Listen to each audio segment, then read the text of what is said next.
Hey guys, this is NitroRev here, and today we're going to do something a little bit different.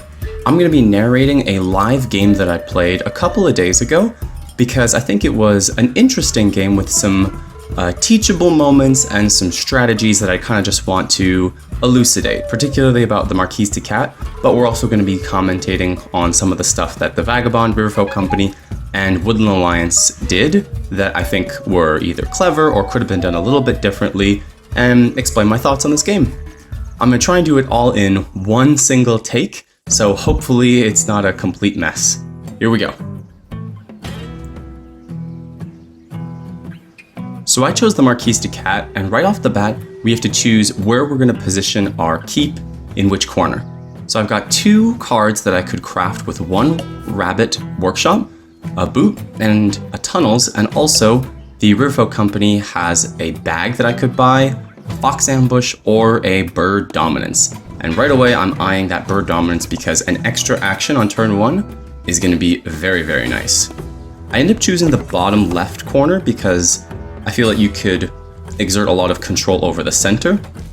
We're going to build that sawmill in that semi-protected bottom fox clearing, the workshop in rabbit unsurprisingly, so I can get a craft on turn 1, and our starting recruiter in the central fox clearing that we're going to call Texas. Just wishing the other players good luck, have fun. The Vagabond player goes with the adventure, which I loved. My new, quote-unquote, new favorite Vagabond, at least from the expansion pack that was just released. It's a pretty fun Vagabond that you need to manage your questing with very well, and your whole item economy becomes a little bit more tight and interesting. The Riverfolk player decides to split up their starting warriors. I usually advocate for clustering everything together so that you can start the game with a sizable otter ball, and then you can move that otter ball around to different clearings and pretty easily have rule of those clearings, versus now that they're split up, they're going to have to consolidate later if they want to maintain a sort of control region. Right away, the Riverfolk is going to place a trade post, which is not a terrible idea because it allows them to craft that bag on turn 1. The only downside of this is that they've now got only one fund for going into their second turn. Of course, they have protectionism, which is probably going to give them 2, or maybe they make a sale if they're lucky, which they will. I'm definitely going to buy that bird card, but yeah, it's just a little bit cutting into your momentum, but there are circumstances where it's a good idea. So, I don't know, not too bad. Next, we go on to the Woodland Alliance's turn. And where are they going to spread their sympathy to? Is it going to be close to my control region, or is it going to be somewhat farther away?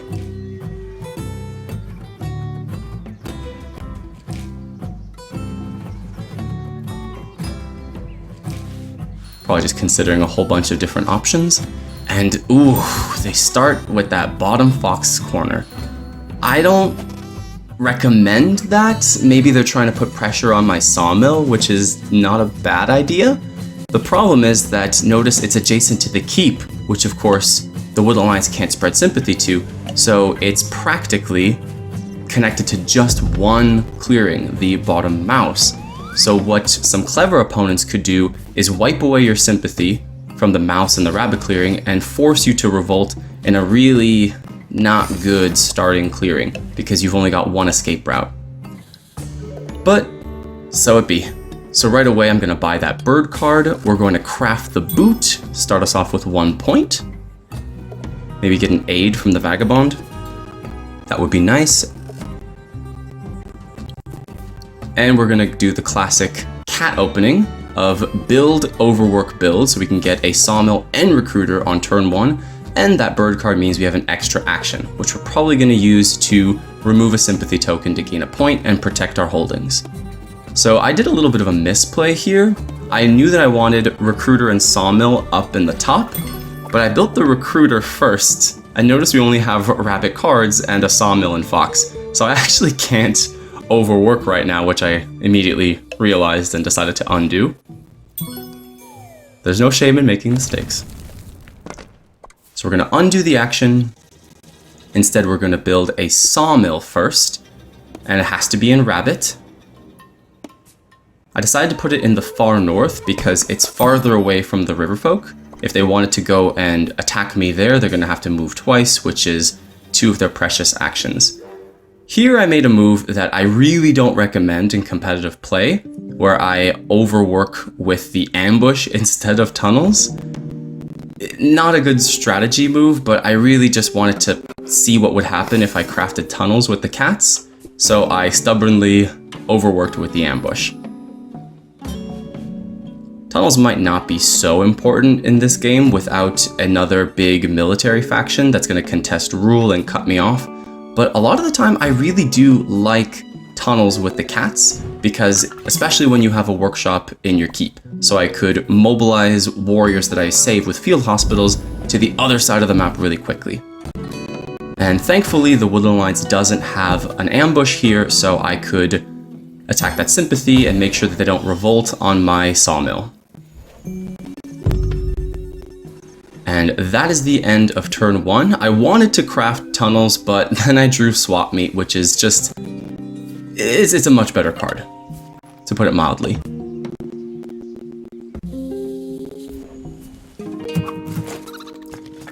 Vagabond's going to slip into a pretty common clearing. They're going to explore. So far, nothing crazy.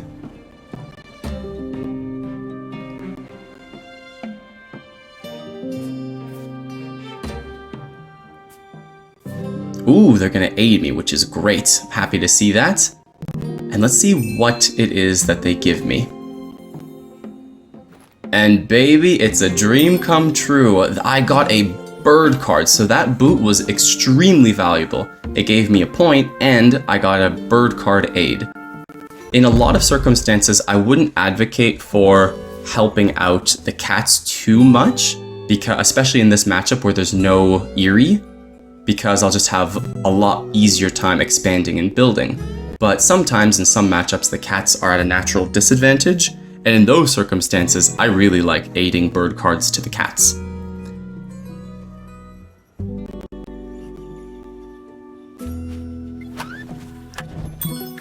So the Riverfolk is going to spend 2 of my funds to put down a trade post in Fox, not too bad.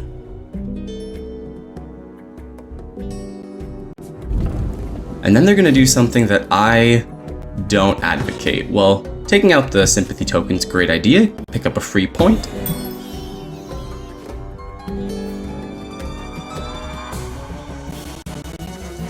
And if you are a frequent Cats player, you hate to see this.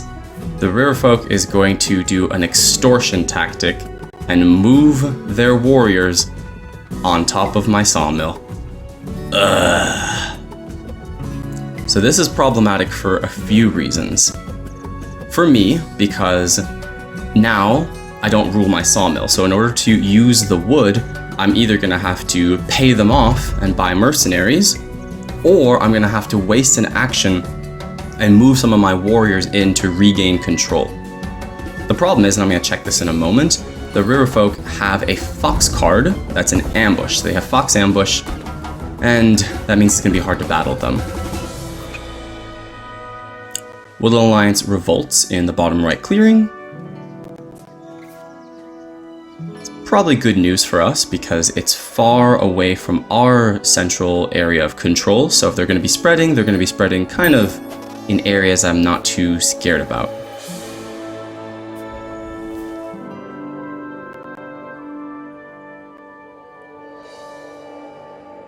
Now, Woodland Alliance almost always start their second turn with just 1 card draw from the previous evening, and they're going to mobilize it. If it's a bird or a rabbit card, I highly advise training an officer with it, but, you know, maybe it was a mouse or a fox, I don't know. So, now we have a choice of field hospitals. Am I going to use field hospitals? But first,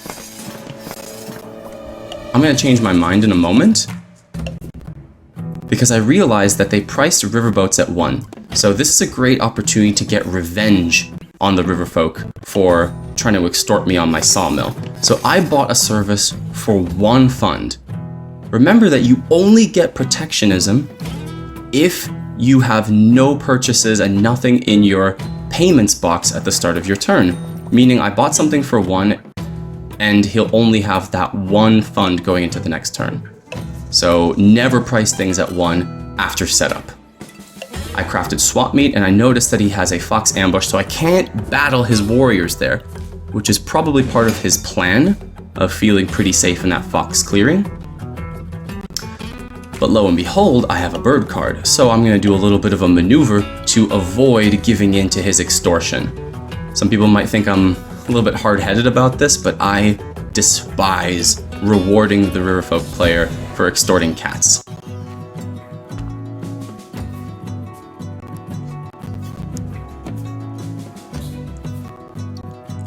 So my decision to move into that clearing did trigger outrage, but the reason for that is that I was abandoning that clearing and I really don't want to abandon the keep. So I had no choice but to go by the mouse clearing. Now I've regained control of my sawmill, which is nice because I control my wood and I can do my build. But also importantly, since I've regained control, I've cut off the riverfolk from the river. This is the other reason you don't want to go out of your way and leave the river in order to try to do a cat tax, because now he's going to have a hard time getting out of that area without battling first, which could of course be a big risk where he loses some warriors. So we're going to abandon that not so useful fox clearing on the far right, and we're going to march our 2 warriors into Texas in order to have martial law in that clearing, which is great. Another swap meet is not so great, but I also drew coins, so I'm really happy to have put that starting workshop in Rabbit. So it's doing some heavy lifting. The Vagabond comes and explores in that fox clearing, which I love. Now I've got another building slot to work with.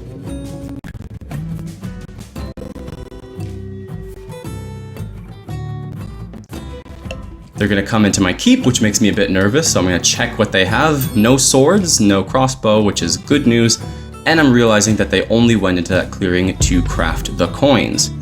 So that's pretty powerful for them.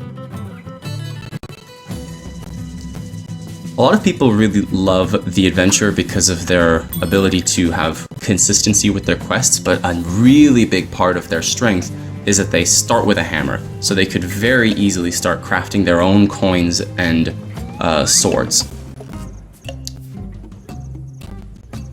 So Riverfolk, as you can see, only had 2 actions going into that turn, so it was a really rough turn for them. This is part of why you don't want to just passing by. Yeah, so he doesn't have a whole lot of funds and actions to do, so this is why you don't want to price things at 1.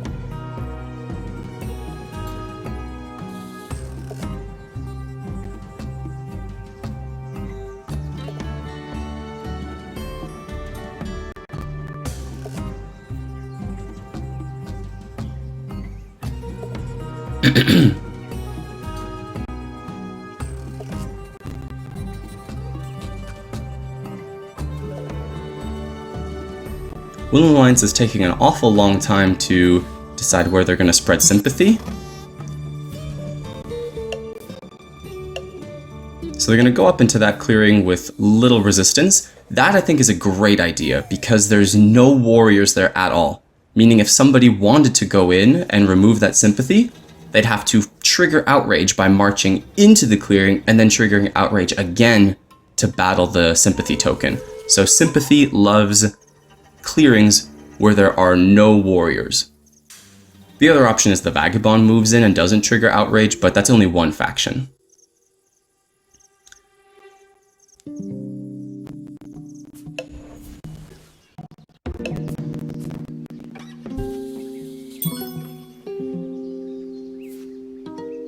However, as we're gonna see, they change their mind and they go back, all the way back to Birdsong.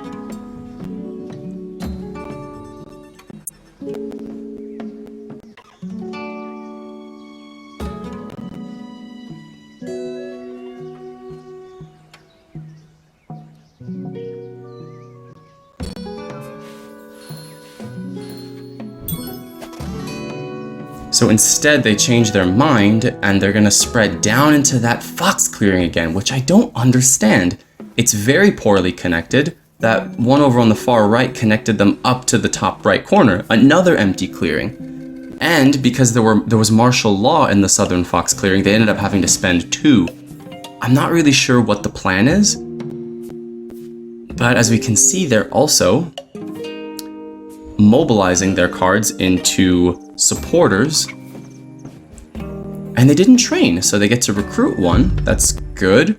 But they're still only at 1 officer, so they can only do 1 action. And this turn I elected to not troll the Riverfolk player again by buying another service for 1. I guess they didn't pick up on the fact that I was exploiting them a little bit. Ooh, so I got a boot from that swap meet, and now... Thing is, I already have swap meat crafted, so I could have given that away, but since swap meat is such a powerful craft, I'd rather not anyone else have that power, just me. So we're gonna go ahead and craft the second boot. Very, very nice. I got both boot points. And this is actually the first turn that I have without a bird card, so now I've only got 3 actions to work with.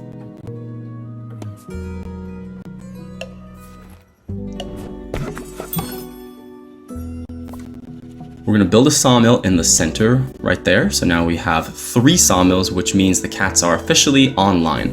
I don't mind attacking the sympathy token because there will still be martial law even if I get ambushed. Looks like an ambush is in hand. They decide not to play it on me, probably because it's a bird ambush. Actually, it's definitely a bird ambush because the Riverfolk player has the fox ambush. So they probably wisely kept their bird ambush in hand.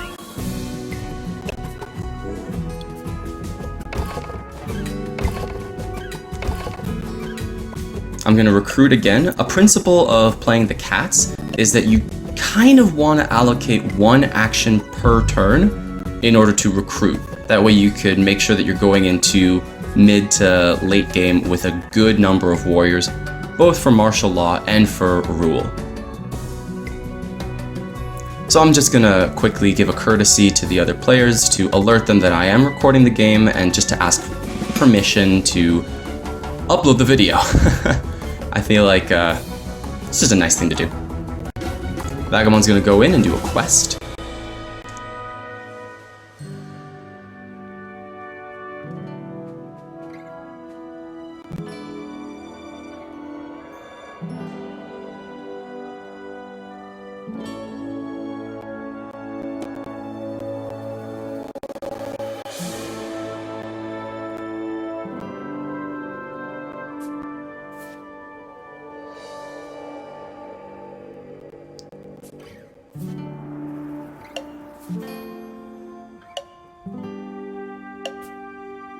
So I have a boot, which means the Vagabond's likely aiding me. The Riverfolk has a bag though, and since their relationship is not yet advanced with the Riverfolk, might not be a bad idea to aid them and get a point. So they decided to aid me, which I'm of course happy about, but the thing is, they were already at relationship level 1 with me, meaning if they wanted to get 2 victory points, they'd need to aid me 1 more time. I would have maybe aided the Riverfolk there and then got the other boot a little bit later, unless they're planning on aiding me again right now, which they aren't. Ooh. So 1 person seems okay with me recording and uploading, which is great.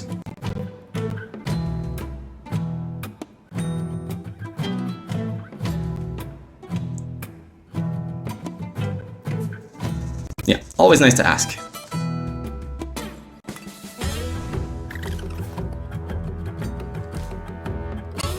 Oof, they do a recruit action up in the sawmill clearing, probably to spite me a little bit, which I don't blame them for, but I really don't like taking recruit actions with the Riverfolk because you're getting very little value out of your funds. It would be way better to spend them on a trade post than just recruiting 1 warrior, because a trade post unlocks more crafting power, and you get points for that, and it's just overall a better value for your funds. My stomach is grumbling a lot. I don't know if you guys can hear that on the recording right now. We'll see if I can do something about it, but if I can't, then okay, you'll just know that I'm hungry.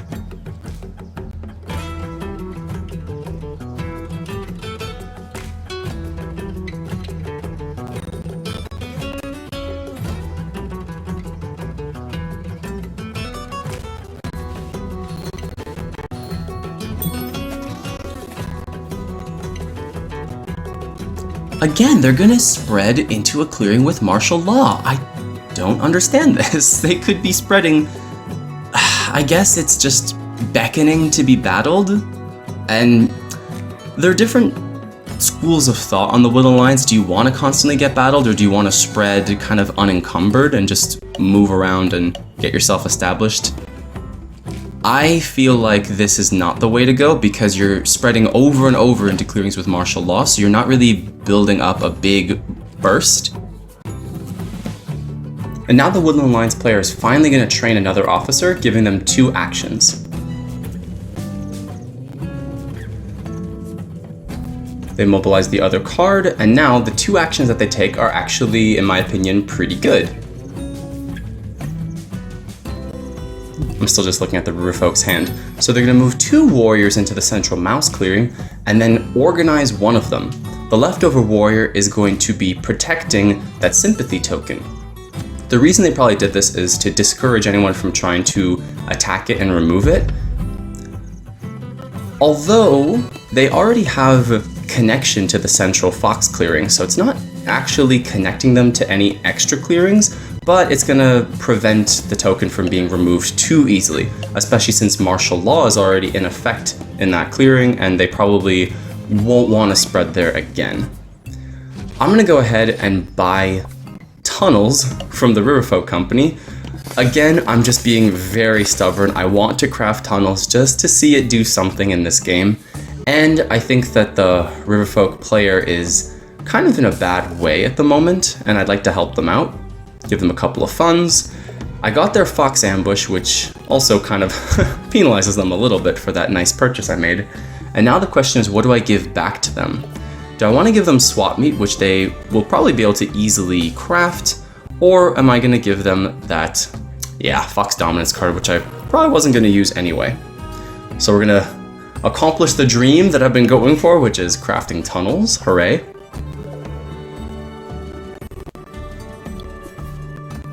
And now we have 2 bird cards, so we could potentially have 5 actions on this turn.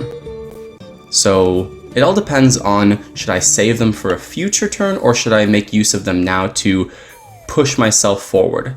So we're going to try and branch out and claim that clearing up in the top right, which has 2 unused building slots. And of course, we also want to regain control of the clearing with the sawmill up there. We're going to build that second rabbit workshop because I have coins. So of course, crafting coins is a wonderful thing if you can do it. And we are going to use a bird card.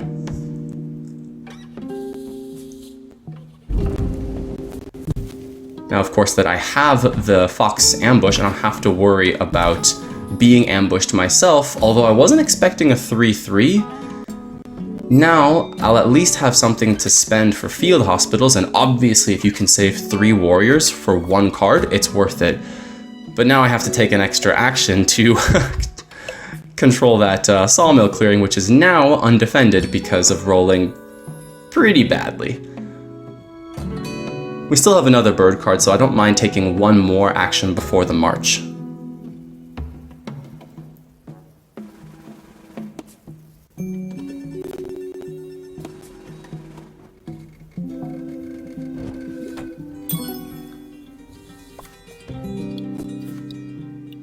I'm gonna build another workshop down there, just in case I can get my hands on a hammer or crossbow or even false orders or something, and as we'll see, it really pays off. In the Exiles and Partisans deck, Fox Workshops for Cats is actually a pretty decent investment.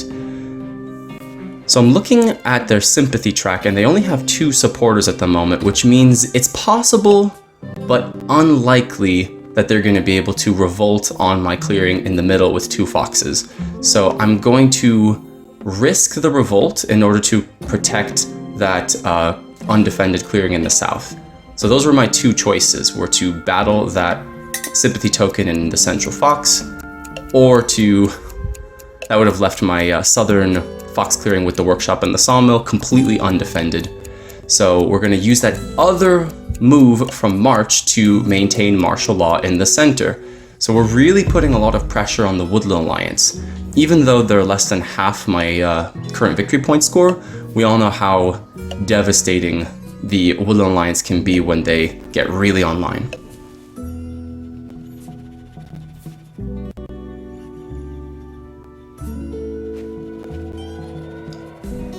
So I thought here that the Vagabond was doing an aid action, and they were wisely dom swapping, getting rid of soup kitchens so that they could aid something to the Woodland Alliance. And I thought that's so clever. That way you don't give the Woodland Alliance soup kitchens. One of the only factions that does something really powerful with soup kitchens. That's a little strategy that I highlighted on a video, on a short that I did a while back. So I was just asking, oh, are you a fan of the channel? Because I actually pointed out this trick. However, to my surprise, that wasn't what they were doing. So they're becoming fully allied, or at least improving their relationship, because they wanted to pull a dominance play, or I should say a coalition play.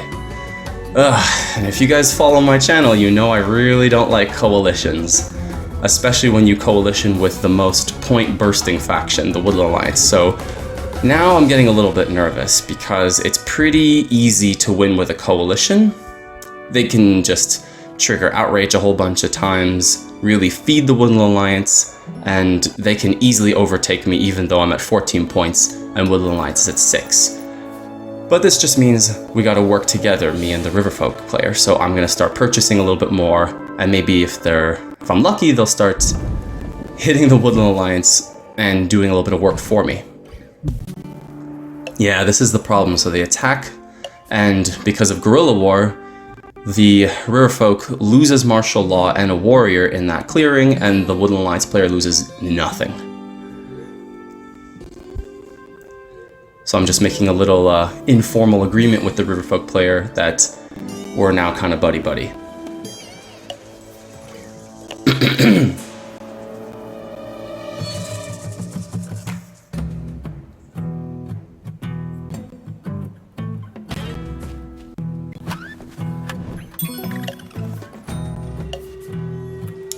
So rather than try to exert more control, they are going to spend to get another trade post and lose out on more actions. Now, I think that they could have used some actions to police the Woodland Alliance a little bit more.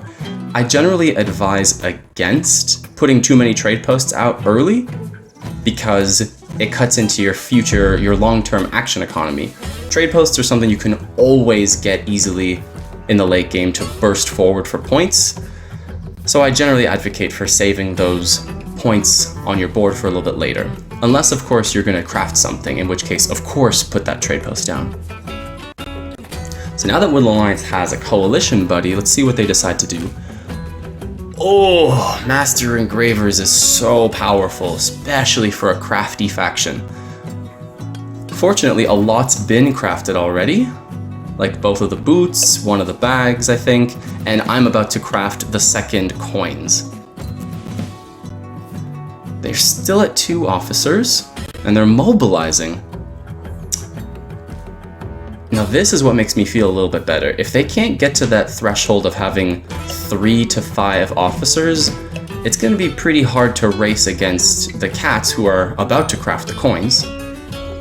So they ended up getting that officer, which is good for them. What do they choose to do with their actions? Probably recruit, move, and organize would be my bet.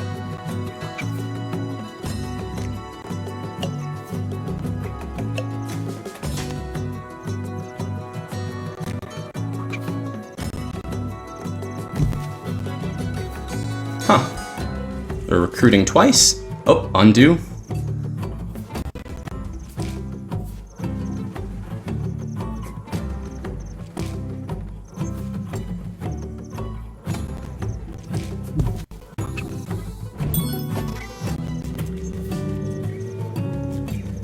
Yeah, this isn't a bad move at all for the Woodland Alliance because there isn't really a huge military force that's currently there that's going to be able to threaten that base. But what I'm going to do, of course, is feed the Riverfolk player a little bit in order to, you know, incentivize them to do my bidding and hit some tokens for some easy points. And we're going to use swap meet on the biggest threat at the table right now, which is the Woodland Alliance, and thankfully we got ourselves Route T, which is very nice for them, so I'm glad to have got it. I can give them equivalent points, but at least the Fox crafting a sword is a little bit more difficult than a T. So we're going to go ahead and craft False Orders, which is going to be, I don't know who exactly I'm planning on using it for, it's just a just-in-case thing that's nice to have. And then we craft the coins, of course, putting me at 17 points before I've taken any actions.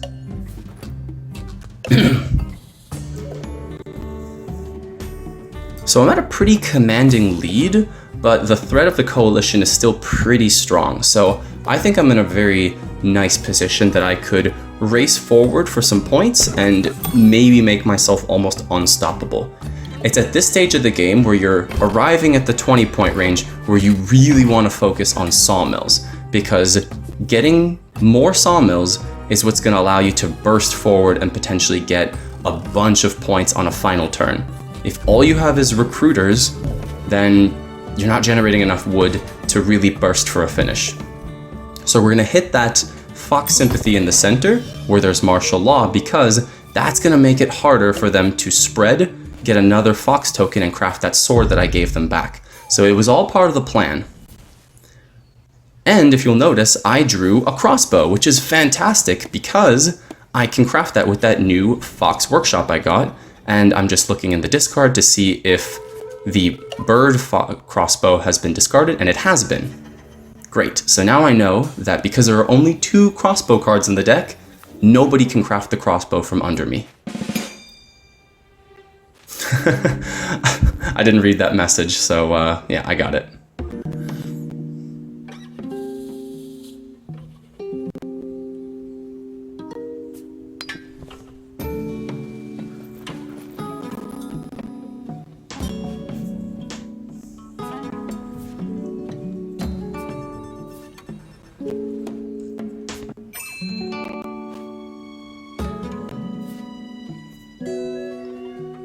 So the Vagabond player is perhaps wisely just aiding their coalition partner a bunch of cards, maybe some items that are going to be nice. It's going to complement Master Engravers. Really happy to have taken that Route T from them, because that would have been a 3-point T thanks to Master Engravers.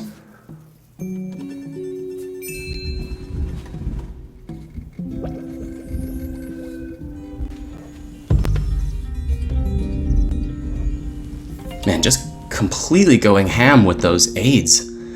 I would have potentially liked attacking the tokens even. If you're in a coalition with Woodland Alliance, there are better ways to fuel their engine, which is triggering outrage if possible, than just giving them cards. For example, if you become allied with somebody else and then move with them, I think they might not have updated the rules yet on digital, I'll have to check.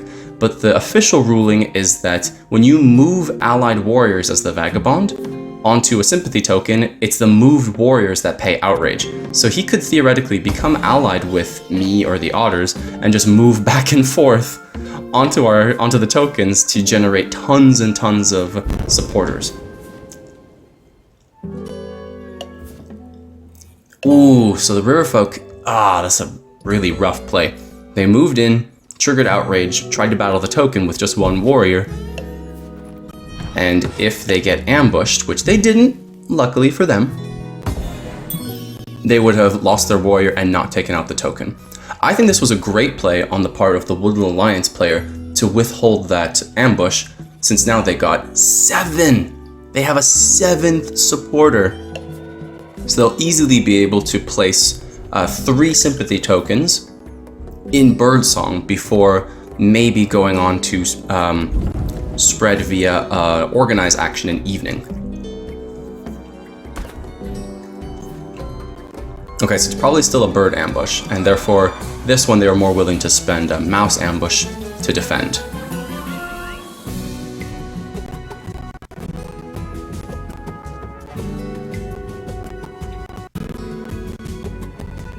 This is another reason that I do advise using the otter ball strategy for the riverfolk, because when you're attacking with just one warrior, an ambush just completely blocks your ability to do anything, versus if he had, or they had 3, 4, 5 or more warriors, then the ambush would have been pointless to play and it would have disincentivized the Will Alliance player wasting an ambush. So you get ambushed less when you attack with more warriors.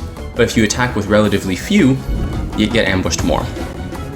So I'm already considering a win. If you look, I'm counting up the number of wood that I'm going to produce. So I have 4 sawmills, meaning if I don't get attacked, which Will Alliance probably isn't going to take out a sawmill, I'll be able to generate 4 wood and potentially overwork a couple of times and build 2 buildings to try and close it out.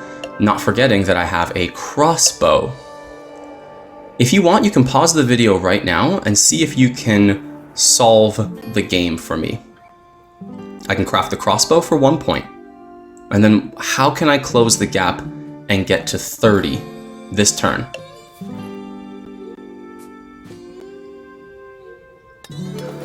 So look at my point track. How many points can I get? It costs 3 wood to build that 5th sawmill, which is worth 4 points. So with the crossbow point, that's 5. That would take me to 26. How can I get an extra 4 points?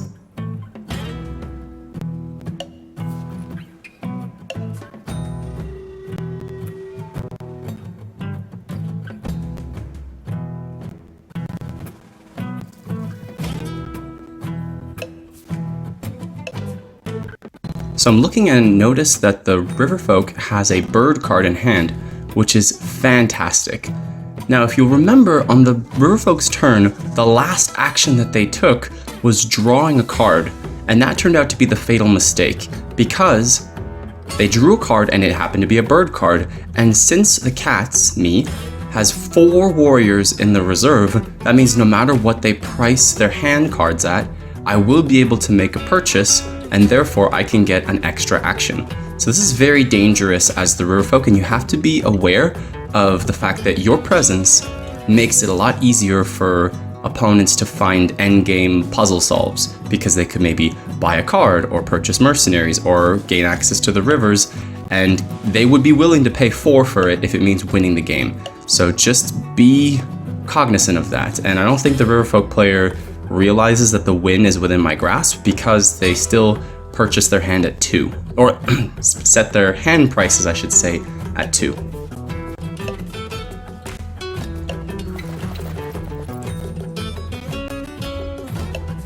So I'm considering who I'm going to use swap meet on. I see that the Vagabond has 4 cards, the Riverfolk has 1 bird card that I'm going to purchase, and I'm basically trying to get another bird card so that I'll be able to take 3 additional actions. It's at this point that I feel like I started counting my actions to see if I could win, and I didn't realize that I already had it. I thought that I really needed to swap meet and grab another bird card. So I'm considering who my best options are. The Woodland Alliance or the Vagabond, who is likely to have a bird card in hand that I could maybe steal. Of course, the Woodland Alliance is drawing 3 cards, so my chances might be good there. So instantly I'm going to buy that bird card. I actually have the win already. I just didn't see it yet, so I thought that this swap meet was more important than it turned out to be. So watch this turn. This is very, very precise cat's play. I could use false orders, but it's not really necessary, so I ended up not doing it. I steal a card, and huzzah, I got another bird card. But now what am I gonna give? I ended up giving League of Adventurous Mice because I could use overwork with basically any card. As long as I put a sawmill down in that mouse clearing, I could overwork the T. So I'm just saying good game, craft the crossbow for the first point. Now I'm at 22.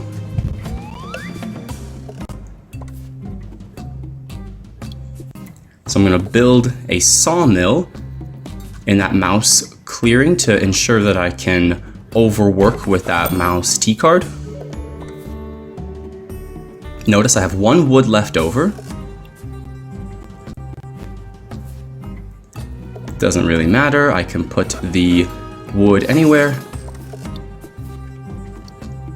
Overwork a second time with the new sawmill. And now I have 3 wood that I can use to build either a workshop or a recruiter. They're worth the same number of points, so it doesn't really matter.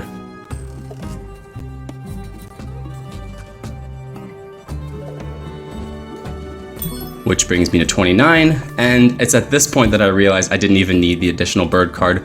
I just needed 1 more to be able to take a safe battle against the Riverfolk Company. And there you have it.